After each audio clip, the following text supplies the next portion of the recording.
Subscribe કરો ये है न्यूज़ इंडिया चैनल ने પછી YouTube એપ પર બેલ આઇકોનનું બટન દબાવો અને નિહાળો ये है news India channel. Audio Jungle। राज्य सरकारे ખેડૂતોના આર્થિક હિતને ધ્યાનમાં રાખીને વીજ ટાવર અને વીજ લાઇન માટે આપવામાં આવતા વળતર અંગે મહત્વપૂર્ણ નિર્ણય જાહેર કર્યો છે। કૃષિ મંત્રી જીતુ વાઘાણીએ જણાવ્યું કે નવી નીતિ હેઠળ હવે ખેડૂતોને જંત્રીના દરના બદલે જમીનના બજાર ભાવના બમણા દરે વળતર ચૂકવવામાં આવશે। સરકારના નિર્ણય મુજબ વીજ ટાવરના બેઝ વિસ્તારની ગણતરીમાં પણ ફેરફાર કરવામાં આવ્યો છે। હવે ટાવર બેઝના માપમાં ચારે બાજુ વધારાના 1 મીટરનો સમાવેશ કરવામાં આવશે, જેના કારણે અસરગ્રસ્ત વિસ્તાર વધશે અને ખેડૂતોને વધુ વળતર પ્રાપ્ત થશે। સરકારે વધુ એક મહત્વની સ્પષ્ટતા કરતા જણાવ્યું કે જે ખેડૂતોને અગાઉ જૂના ધોરણ મુજબ વળતર ચૂકવવામાં આવ્યું હોય પરંતુ તેમના વિસ્તારમાં વીજ લાઇન અથવા ટાવરનું કામ હજુ પ્રગતિમાં હોય તેઓ પણ નવી વળતર નીતિના લાભ માટે પાત્ર ગણાશે। સરકારનું માનવું છે કે આ નિર્ણયથી રાજ્યના લાખો ખેડૂતોને તેમની જમીન માટે વધુ ન્યાયસંગત અને બજાર આધારિત વળતર મળશે, તેમજ વિકાસના કામો અને ખેડૂતોના હિત વચ્ચે વધુ સારું સંતુલન જળવાશે। જે કિસાનના ખેતરમાંથી વીજ લાઇન પસાર થતી હોય, વીજ ટાવર ઊભો કરવાનો હોય, એના બદલે ખેડૂતોને આપવામાં આવતા વળતરમાં સરકારે વધારો જાહેર કરવાનો નિર્ણય લીધો છે। આ નિર્ણયથી રાજ્યના ખેડૂતોને તેમની જમીનનું યોગ્ય અને બજાર આધારિત વળતર હવે મળશે।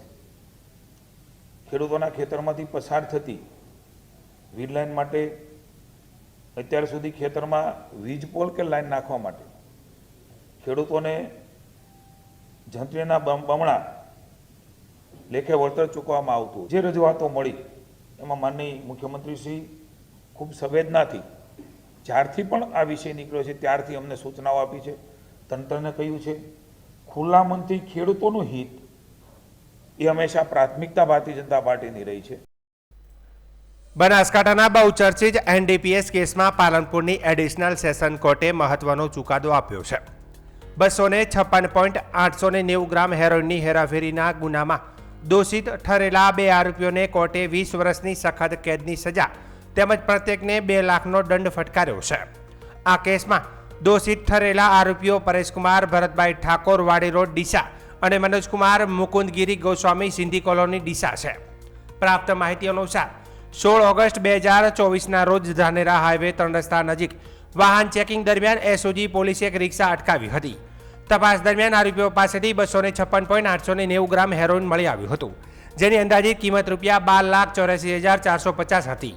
આ મામલે એસઓજીના તત્કાલીન પીઆઈ એમએન ચૌધરીએ ગુનો નોંધી આગળની તપાસ કરીને ચાર્જશીટ કોર્ટમાં રજૂ કરી હતી। કેસની સુનાવણી એડિશનલ સેશન જજ ડીએસ શ્રીવાસ્તવની કોર્ટમાં ચાલી હતી।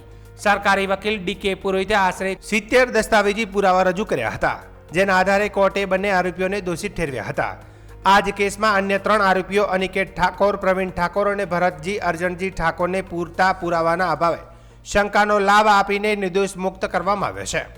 કોર્ટના આ ચુકાદાને એનડીપીએસ કાયદા હેઠળ માદક પદાર્થોની હેરાફેરી સામે કડક કાર્યવાહી તરીકે હાલમાં તો જોવામાં આવી રહ્યું છે।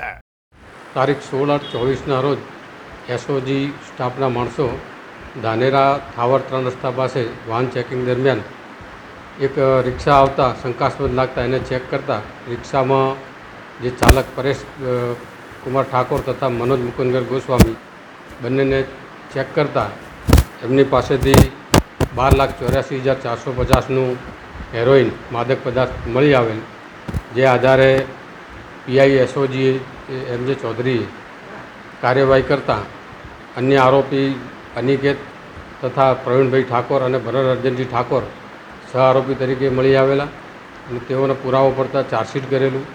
એ પછી જ્યારે ટ્રાયલ ચાલી એડિશનલ સેશન સાહેબ શ્રી ડીએસ શ્રીવાસ્તવ સાહેબની કોર્ટમાં, જેમાં અમોએ વિવિધ ચુકાદાઓ તથા પુરાવા અને દસ્તાવેજી પુરાવાઓ લગભગ 70 જેવા દસ્તાવેજી પુરાવાઓ રજૂ કરતા આજરોજ એડિશનલ સેશન જજ સાહેબ શ્રી ડીએસ શ્રીવાસ્તવ સાહેબે પ્રવીણ કુમાર ઠાકોર, અનિકેતભાઈ ઠાકોર અને ભરત અર્જનજીને શંકાનો લાભ આપી નિર્દોષ ઠરાવી છોડી મૂકેલા છે। જ્યારે રિક્ષા ચાલક પરેશકુમાર ઠાકોર વાડી રોડ ડીસા તથા મનોજગર મુકુંદગર ગોસ્વામી સિંધી કોલોની ડીસાવાળાને 20 વર્ષની સખત કેદની સજા અને બંનેને 2 લાખ રૂપિયા દંડનો હુકમ કરેલો છે. Gujarat anti terrorist squad ATS દ્વારા રાજ્યની સુરક્ષાને ધ્યાનમાં રાખીને એક મહત્વપૂર્ણ ઓપરેશન હાથ ધરવામાં આવ્યું છે. આ કાર્યવાહીમાં પ્રતિબંધિત આતંકી સંગઠન જૈશે મોહમ્મદ સાથે કથિત રીતે સંકળાયેલા 8 શંકાસ્પદોની ધરપકડ કરવામાં આવી હોવાનું જાણવા મળ્યું છે. આ કાર્યવાહી ગુજરાત અને મધ્યપ્રદેશના વિવિધ સ્થળોથી સંકલિત ઓપરેશન દ્વારા કરવામાં આવી હતી. પ્રાથમિક માહિતી અનુસાર સુરક્ષા એજન્સીઓને ગુપ્ત માહિતી મળી હતી કે કેટલાક શંકાસ્પદ લોકો રાજ્યમાં ગેરકાયદેસર નેટવર્ક ઊભું કરવાનો પ્રયાસ કરી રહ્યા હતા. આ માહિતીના આધારે ATSએ વિશેષ ટીમો બનાવી વિવિધ સ્થળોએ દરોડા પાડ્યા અને 8 શંકાસ્પદોને કસ્ટડીમાં લીધા હતા. ધરપકડ બાદ તમામ આરોપીઓની સઘન પૂછપરછ ચાલી રહી છે. તપાસ દરમિયાન તેમના સંપર્કો, નેટવર્ક, નાણાકીય વ્યવહારો તેમજ અન્ય સંબંધિત સંડોવણી અંગેની માહિતી એકત્રિત કરવામાં આવી રહી છે.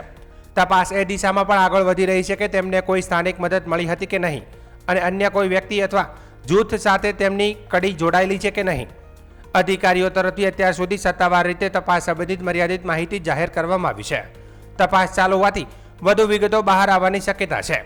જો તપાસમાં નવા તથ્યો સામે આવશે તો તે અંગે સંબંધિત એજન્સીઓ દ્વારા સત્તાવાર માહિતી જાહેર કરવામાં આવશે. રાજ્યની સુરક્ષા વ્યવસ્થાને મજબૂત રાખવા માટે સુરક્ષા એજન્સીઓ સતત સતર્ક છે અને શંકાસ્પદ પ્રવૃત્તિઓ સામે કડક નજર રાખી રહી છે. ગુજરાતમાં ચોમાસાની ગતિ વધુ તેજ બની છે અને રાજ્યના મોટાભાગના વિસ્તારોમાં મેઘરાજાનું આગમન થઈ ચૂક્યું છે.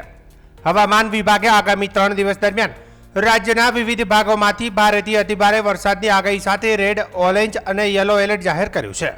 દરિયો તોફાની બનવાની સંભાવનાને ધ્યાનમાં રાખીને માછીમારોને આગામી 5 દિવસ સુધી દરિયો ન ખેડવાની કડક સૂચના આપવામાં આવી છે. હવામાન વિભાગના નિયામક ડોક્ટર AK દાસના જણાવ્યા અનુસાર રાજ્યમાં હવે માત્ર કચ્છ, પાટણ, બનાસકાંઠા, સાબરકાંઠા અને વાવથરા જિલ્લાઓમાં જ સત્તાવાર રીતે ચોમાસાનું આગમન થવાનું બાકી છે. હાલમાં ચોમાસાની મુખ્ય લાઇન જામનગર, ઉદયપુર, અજમેર અને હિસાર તરફથી પસાર થઈ રહી છે અને આગામી 4 થી 5 દિવસમાં તે રાજ્યના બાકીના વિસ્તારોમાં પણ આગળ વધવાની સંભાવના છે. હવામાન વિભાગે સુરત, ડાંગ, નવસારી, વલસાડ, તાપી, દમણ, દાદરાનગર અને હવેલી, જૂનાગઢ, અમરેલી, ગીર સોમનાથ અને દીવ માટે રેડ એલર્ટ જાહેર કર્યું છે. અરવલ્લી, દાહોદ, વડોદરા, છોટાઉદેપુર, નર્મદા, ભરૂચ, રાજકોટ, પોરબંદર, ભાવનગર અને દ્વારકા જિલ્લામાં ઓરેન્જ એલર્ટ, જ્યારે સાબરકાંઠા, ખેડા, આણંદ, પંચમહાલ, મહીસાગર, જામનગર અને બોટાદ જિલ્લામાં યલો એલર્ટ આપવામાં આવ્યું છે. હાલમાં રાજ્યમાં seasonal trough, shear zone, offshore trough, western disturbance અને સાયક્લોનિક સર્ક્યુલેશન સહિત 5 મુખ્ય હવામાન સિસ્ટમ સક્રિય હોવાથી વરસાદી માહોલ વધુ મજબૂત બન્યો છે. દરિયાકાંઠાના વિસ્તારોમાં પવનની ગતિ 40 થી 50 કિલોમીટર પ્રતિ કલાક અને કેટલાક સમય 60 કિલોમીટર પ્રતિ કલાક સુધી પહોંચી શકે છે. આ પરિસ્થિતિને ધ્યાનમાં રાખીને બંદરો પર LC3 સિગ્નલ લગાવવામાં આવ્યું છે. અમદાવાદ અને ગાંધીનગરમાં પણ આગામી દિવસોમાં વાદળછાયું વાતાવરણ રહેવાની સાથે હળવાથી મધ્યમ વરસાદની શક્યતા વ્યક્ત કરવામાં આવી છે. તો કેટલાક વિસ્તારોમાં વીજળીના કડાકા ભડાકા સાથે ભારે વરસાદના ઝાપટા પડવાની પણ સંભાવના વ્યક્ત કરવામાં આવી છે. હવામાન વિભાગે નાગરિકોને સાવચેતી રાખવા, જરૂરી ન હોય ત્યાં સુધી ભારે વરસાદ દરમિયાન મુસાફરી ટાળવા અને માછીમારો દરિયો ન ખેડવાની સૂચનાનું પાલન કરવાની અપીલ પણ કરી છે. आज का जो फोरकास्ट है आने वाला अगले 7 दिन के लिए 3 जुलाई से लेकर 9 जुलाई तक, आज अगले 3 दिन हमारा जो गुजरात रीजन है heavy to very heavy with extremely heavy rainfall का वार्निंग दिया गया है. और सौराष्ट्र कच्छ में अगले 2 दिन के लिए heavy to very heavy with extremely heavy rainfall का वार्निंग दिया गया है. इसमें जो हेवी रेनफॉल है येलो कलर का वार्निंग है, वेरी हेवी का ऑरेंज वार्निंग के साथ दिया गया है. जो एक्सट्रीमली हेवी रेनफॉल है रेड वार्निंग का साथ दिया गया है. ये एका दुक्का स्थानों में होगी. और जो मतलब ज़्यादातर स्थानों में हल्का से मध्यम बरसात का भी संभावना रहेगा अगले 3 दिन तक. इसके बाद अनेक स्थानों में रहेगा गुजरात रीजन में. और आज ज़्यादातर स्थानों में सौराष्ट्र कच्छ में रहेगा.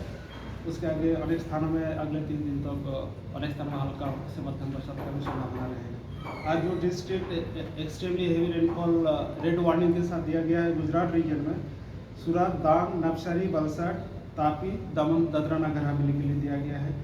और ऑरेंज वार्निंग जो heavy to very heavy rainfall isolated places में एका दुक्का स्थान में दिया गया है. अरावली, दाहोद, वडोदरा, छोटाउदेपुर, नर्मदा और भरूच के लिए दिया गया है. और हेवी रेनफॉल आइसोलेटेड प्लेसेस जो वार्निंग दिया गया है साबरकांठा, खेड़ा, आनंद, पंचमहल और महिसागर के लिए दिया गया है। सौराष्ट्र कच्छ में extremely heavy rainfall Junagadh, Amreli, Gir Somnath और दीव के लिए दिया गया है रेड वार्निंग के साथ। और heavy rainfall warning Rajkot, Porbandar, Bhavnagar और द्वारका के लिए दिया गया है। Yellow warning heavy rainfall warning Jamnagar और बोटाट के लिए दिया गया है। अभी जो स्टेटस है कोस्टल जो तटीय क्षेत्र में हमारा जो पवन का दिशा है मेनली उत्तर गुजरात के जो तटीय क्षेत्र में मेनली पश्चिम दिशा से पवन चलने का स्थिति रहेगा। Due to active monsoon condition squally weather रहेगा और जो स्पीड रहेगा 20 से 25 नॉट, गास्टिंग टू 30 नॉट होने का संभावना रहेगा। और जो दक्षिण गुजरात के तटीय क्षेत्र में भी पवन का स्क्वाली वेदर के साथ जो स्पीड रहेगा सेम रहेगा 20 से 25 नॉट, गास्टिंग टू 30 नॉट। लेकिन पवन का जो दिशा है इसे दक्षिण पश्चिम से पश्चिम दिशा से पवन चलने का स्थिति रहेगी। फिशरमैन भाई के लिए आज अगले 5 दिन तक फिशरमैन वार्निंग दिया गया है। इसमें स्क्वाली वेदर के साथ जो स्पीड रहेगा 40 से 50 किलोमीटर प्रति घंटा, गास्टिंग 60 किलोमीटर प्रति घंटा होने का संभावना रहेगा। इसमें जो सिग्नल होस्ट हुआ है LC3 सिग्नल आज होस्ट किया गया है। अभी जो मेन सिनॉप्टिक सिस्टम हमारे लिए इम्पोर्टेंट है। सीआर जोन अभी भी परसिस्ट कर रहा है 21 डिग्री नॉर्थ में, ये 3.1 एंड 7.6 किलोमीटर अबव मीन से लेवल में परसिस्ट कर रहा है। ऑफशोर ट्रैप अभी पास कर रहा है महाराष्ट्र से लेकर कर्नाटका तक उस तक। जो एक कोस्टल डिस्टर्बेंस ट्रैप के रूप में अभी परसिस्ट कर रहा है 5.8 किलोमीटर ऊंचाई में, जो उसका पोजीशन है लगभग 70 डिग्री ईस्ट, 29 डिग्री नॉर्थ। एक अपर एयर साइक्लोनिक सर्कुलेशन अभी बने हुए हैं पवन की, जो अपर एयर साइक्लोनिक सर्कुलेशन है वेस्ट पश्चिम राजस्थान और उसके आसपास क्षेत्रों में। इसका जो ऊंचाई है 5.8 किलोमीटर ऊंचाई में ये बनी है। अभी जो मानसून का स्थिति है अभी हमारा गुजरात में वो मतलब अभी जो मानसून का जो उत्तरीय सीमा है गुजरात का अभी आगे बढ़ गया है। इसमें जो लाइन पास कर रहा है 22 degree north, 60 degree east, Jamnagar, Jaipur, Ajmer, Jhunjhunu, Hisar, Bathinda होते हुए पास कर रहा है 32.5 डिग्री नॉर्थ और 70 डिग्री ईस्ट तक ये पास कर रहा है। आगे 4 से 5 दिन में सम मोर पार्ट्स ऑफ अरेबियन सी, गुजरात, राजस्थान में आगे बढ़ने का संभावना रहेगा और रिमेनिंग पार्ट्स ऑफ हरियाणा और पंजाब में आगे बढ़ने का संभावना रहेगा अगले 4 से 5 दिन में। सर टोटल कितनी सिस्टम अभी चल रही है? अभी टोटल सिस्टम का बात करें तो एक तो सीजनल ट्रफ बने हुए हैं, सीआर जोन है, ऑफशोर ट्रफ है, वेस्टर्न डिस्टर्बेंस है और साइक्लोनिक सर्कुलेशन जो वेस्ट राजस्थान में हो रहा है। अहमदाबाद और गांधीनगर में क्या रहना? अभी हल्का से मध्यम बरसात का पूर्वानुमान दिया गया है। 1-2 spell light to moderate rainfall का संभावना रहेगा, लाइटनिंग का भी संभावना रहेगा, थंडरस्टॉर्म विद लाइटनिंग। कल अहमदाबाद में है, कल के लिए अभी अपडेट करेंगे। વાવથરા જિલ્લાના થરાદ શહેરના શિવનગર વોર્ડ નંબર 1માં લાંબા સમયથી ચાલી રહેલી લો વોલ્ટેજની સમસ્યાને લઈને સ્થાનિકોમાં ભારે અસંતોષ જોવા મળી રહ્યો છે। વાવથરા જિલ્લા મહિલા કોંગ્રેસ સમિતિના પ્રમુખ તથા થરાદ નગરપાલિકાના સભ્ય ગીતાબેન નાયની આગેવાની હેઠળ સ્થાનિક રહેવાસીઓએ વીજ કંપનીની કચેરીએ પહોંચી રામધૂન બોલાવી વિરોધ નોંધાવ્યો હતો। સ્થાનિકોએ કાર્યપાલ ઇજનેરને આવેદનપત્ર પાઠવી તાત્કાલિક નવી ડીપી ફાળવવા, જૂના વીજ થાંભલા બદલવા તેમજ જ્યાં જરૂર હોય ત્યાં અંડરગ્રાઉન્ડ વાયરિંગ કરવાની માંગ કરી હતી। આવેદનપત્રમાં જણાવાયું છે કે લો વોલ્ટેજના કારણે પંખા, ટીવી, કુલર અને એસી જેવા વીજ ઉપકરણો યોગ્ય રીતે કાર્ય કરતા નથી। કાળઝાળ ગરમીમાં નાના બાળકો, વૃદ્ધો, સામાન્ય નાગરિકો ભારે મુશ્કેલીનો સામનો કરવો પડી રહ્યો છે। બાઢિયાવાસ, ગોહિલવાસ, ડોહટવાસ, લંગડાવાસ, વાઢાવાસ, પંડ્યાવાસ અને ગોરડિયાવાસ સહિતના વિસ્તારોમાં નવી ડીપી સ્થાપિત કરવાની પણ માંગ કરવામાં આવી છે। ગીતાબેન નાઈએ જણાવ્યું હતું કે આ મુદ્દે અગાઉ પણ અનેક વખત મૌખિક રજૂઆતો તેમજ 29 મે 2026ના રોજ લેખિત રજૂઆત કરવામાં આવી હતી। તેમ છતાં સમસ્યાનું કાયમી નિરાકરણ ન આવતા સ્થાનિકોમાં ભારે રોષ વ્યાપ્યો છે। તેમણે ચેતવણી આપી હતી કે જો તાત્કાલિક યોગ્ય કાર્યવાહી નહીં થાય તો શિવનગરના રહેવાસીઓ ભૂખ હડતાલ અને ઉગ્ર આંદોલનનો માર્ગ અપનાવશે। તો બીજી તરફ વીજ કંપનીના અધિકારીઓએ જણાવ્યું કે ગીતાબેન નાઈ અને સ્થાનિક રહેવાસીઓની રજૂઆતને ગંભીરતાથી લેવામાં આવી છે। વિભાગ દ્વારા અગાઉ જ 100 કિલોવોટનું નવું ટ્રાન્સફોર્મર સ્થાપિત કરવામાં આવ્યું છે. તે ઉપરાંત 5 ગાળાની 4 વાયરની નવી લાઇન નાખી લોડ બાયફરલેસની કામગીરી પણ પૂર્ણ કરવામાં આવી છે. અધિકારીઓ વધુમાં જણાવ્યું કે હાલમાં વિસ્તારમાં લોડ સર્વે ચાલી રહ્યો છે, જેનો થોડો ભાગ બાકી છે. સર્વે પૂર્ણ થયા બાદ જ્યાં વાસ્તવમાં લો વોલ્ટેજની સમસ્યા હશે ત્યાં જરૂરી તકનીકી કામગીરી કરીને પ્રશ્નનું નિરાકરણ કરવામાં આવશે. તેમના જણાવ્યા મુજબ સમગ્ર શિવનગર નહીં પરંતુ કેટલીક ચોક્કસ શેરીઓમાં જ સમસ્યા હોવાનું પ્રાથમિક તારણ સામે આવ્યું છે. વિભાગે લોકોની ફરિયાદોના ઝડપી નિવારણ માટે પ્રતિબદ્ધતા વ્યક્ત કરી છે. કાલે અમે અહીંયા જીબીના અધિકારી સાહેબ જોડે હું અને ચમનભાઈ શિવનગરથી આવ્યા હતા અને અમારી 29/5ની અરજી આપેલી હતી અને એના અનુસંધાને અમે પૂછવા માટે આવ્યા હતા કે સાહેબ હજી સુધી ડીપી કેમ નથી નખાણી. તો સાહેબે અમને એવું કીધું ચમનભાઈને અમને કે તમારા કહેવાથી અમે કામ નહીં કરીએ, ગ્રાહકો કહેશે ને તો જ અમે બેન કામ કરીશું. તો આજે અમે ચમનભાઈ ત્યાં જઈને ગ્રાહકોને વાત કરી, કારણ કે હું ત્યાં કોર્પોરેટર છું અને આ બહેનો બધા મને રજૂઆત કરતા હતા કે ગીતાબેન અમારે લાઇટનો મોટો પ્રશ્ન છે અને વોલ્ટેજ ઓછા આવે છે, અમારા ગરડા બુઢા છોકરાઓ પંખા નથી ચાલુ થતા અને અમે બળી જઈએ છીએ, અમારે પાણીનો મોટો ત્યાં પ્રશ્ન છે, તો મોટર વગર પાણી નથી આવતું, તો મહેરબાની કરીને એક અમને લાઇટનો આટલો નિકાલ અમને કરી આપો. તો અમને અહીંયા આવ્યા, તમને જીબીના અધિકારીએ એવું કીધું કે હું મારી રીતે કામ કરીશ. તોય અમે એવું કીધું કે સાહેબ તમે તમારી રીતે ભલે કામ કરજો, પણ અમને એટલું તમે કહો કે અમે 29/5ની અરજી આપેલી હતી અને 1.5 મહિના ઉપર થઈ ગયું છે, હજી સુધી સાહેબ તમે આનો નિકાલ કેમ નથી લાવ્યો. તો સાહેબે કીધું કે હું મારી રીતે કરીશ, તમારી રીતે કામ નહીં કરું. આવી એમની દાદાગીરી હતી. મેં સાહેબને કીધું કે હું ત્યાંની પ્રતિનિધિ છું અને મને લોકો ચૂંટીને મૂકી છે, મને અહીંયા તમારી જોડે પણ બહેનોય મૂકી છે. આજે અમે 2 જણ આવ્યા છીએ અને કાલે તમે કહેતા હો તો હું 100નું ટોળું લઈને આવું. જો તમે તમારે જો ગ્રાહક જ જોતા હોય ને ગ્રાહકોના કહેવાથી કરવું કામ હશે તો અમે ટોળા લઈને આવશું. તમારે જો ટોળાથી કામ કરવું છે તો અમે આજે 80 થી 90 જણા ટોળો થઈ અને સાહેબને અહીંયા રજૂઆત કરી છે અને સાહેબે અત્યારે ગોણાટોણા કરી રહ્યા છે કે હું કામ કરું છું, મારી રીતે કરું છું, ગ્રાહક નંબર લાવો. સાહેબ મીટર નંબર જે સર્વે કરવાનું હોય ને એ જીબીના અધિકારીને કરવાનું હોય કે નહીં કંઈ જનતાને કરવાનું હોય. અને સાહેબ એવું કહે છે આ ગ્રાહકોને કે તમારો મીટર નંબર લઈને આવો. તો સાહેબને મેં કીધું કે સાહેબ તમારા અહીંયા ઓફિસથી કર્મચારી મૂકો શિવનગરની અંદર અને સર્વે કરાવો અને મીટર નંબર લેવડાવો. અમે ના નથી પાડતા, તમારે જે બી કરવાનું થાય તમારી ઓફિસથી કરો, પણ આ લોકોને લાઇટ આપો અને નવી ડીપી આપો. પણ સાહેબ ગણકારતા જ નથી. તો હું મીડિયાના માધ્યમથી ગુજરાત સરકારને કહેવા માંગુ છું કે આવા અધિકારીઓ જે ઊંઘમાં છે એમને જગાડો અને તાત્કાલિક ધોરણે આ જનતાની માંગો પૂરી કરો. વાવ થરાદ જિલ્લા એલસીબીએ પ્રોહિબિશન વિરોધી અભિયાન હેઠળ વધુ એક સફળ કાર્યવાહી હાથ ધરી છે. વાવ પોલીસ સ્ટેશન વિસ્તારના ઢીમા ગામની સીમમાં ઢીમા સપરેરા રોડ ઉપર ક્રેટા કારમાંથી ભારતીય બનાવટના વિદેશી દારૂની 1344 બોટલો સહિત કુલ 13,68,640નો મુદ્દામાલ જપ્ત કરવામાં આવ્યું છે.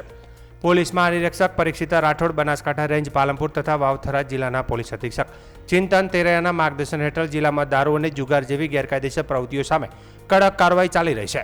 જે અંતર્ગત એલસીબીના પોલીસ ઇન્સ્પેક્ટર એપી ચૌધરીના માર્ગદર્શન હેઠળ એલસીબીની ટીમ નાઇટ પેટ્રોલિંગમાં હતી. તે દરમિયાન ઢીમા ગામની સીમમાં ઢીમાથી સપરેડા જતા રોડ પર ક્રેટા કાર નંબર GJ08FA 7340માંથી ગેરકાયદેસર રીતે વિદેશી દારૂની હેરાફેરી થતી હોવાની માહિતી મળી હતી. પોલીસ કાર્યવાહી દરમિયાન ચાલકે કાબુ ગુમાવતા કાર કાટાળી વાડમાં ફસાઈ ગઈ હતી. ત્યારબાદ આરોપી કાર છોડીને સ્થળ પરથી ફરાર થઈ ગયો હતો.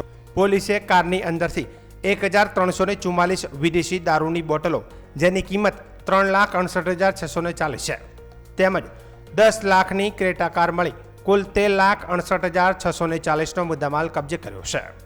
આ અંગે અજાણ્યા ચાલક વિરુદ્ધ વાવ પોલીસ સ્ટેશન ખાતે પ્રોહિબિશન એક્ટ હેઠળ ગુનો નોંધવામાં આવ્યો છે અને ફરાર આરોપીઓની શોધખોળ હાથ ધરવામાં આવી છે. ઉત્તર ગુજરાત સહિત રાજ્યના અનેક વિસ્તારોમાં પૂરતા વરસાદની રાહ વચ્ચે યાત્રાધામ અંબાજીમાં વરસાદ માટે અનોખી પહેલ કરવામાં આવી છે. વરસાદ ખેંચાતા વરુણદેવને રીઝવવાના હેતુથી અંબાજીના વેપારીઓએ સ્વૈચ્છિક રીતે બજારો બંધ રાખીને પ્રાર્થના કરી હતી.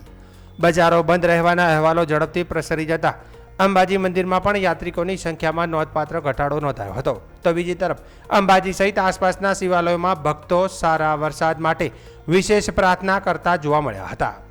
વેપારીઓના આહવાનને અનેક શોપિંગ સેન્ટરોએ પણ સમર્થન આપતા પોતાની દુકાનો બંધ રાખીને સહયોગ આપ્યો હતો.